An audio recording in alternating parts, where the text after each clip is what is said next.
घने जंगल में एक 12 साल का नन्हा हिरन टीनो रहता था।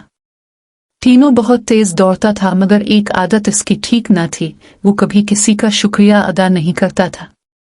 अगर कोई इसके लिए रास्ता खाली करता, पानी देता और उसकी मदद करता, टीनो बस आगे बढ़ जाता और कहता, इतनी सी बात पर शुक्रिया किस बात का।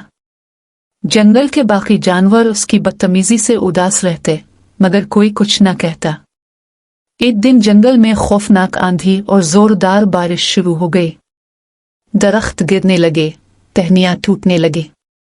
टीनो घबराकर इधर अलिफादेर भागने लगा। इसी दौड़ में वो फिसलकर एक गहरे कीचड़ भरे गले में गिर गया। टीनो ने बहुत कोशिश की, मगर बाहर ना निकल सका। वो जोर से चीखा, कोई है, मुझे बचाओ। कुछ देर बाद वहां बाज आया।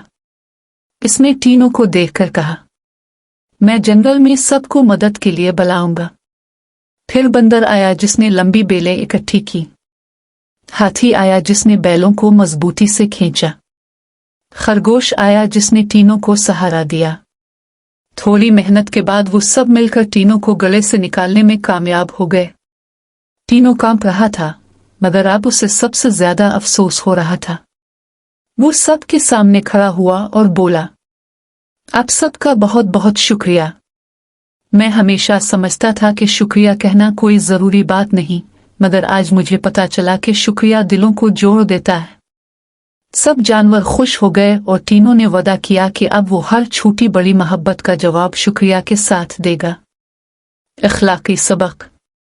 शुक्रिया कहना न सिर्फ तहजीब है, बल्कि दूसरों के दिल जीतने का सबसे आसान तरीका भी है।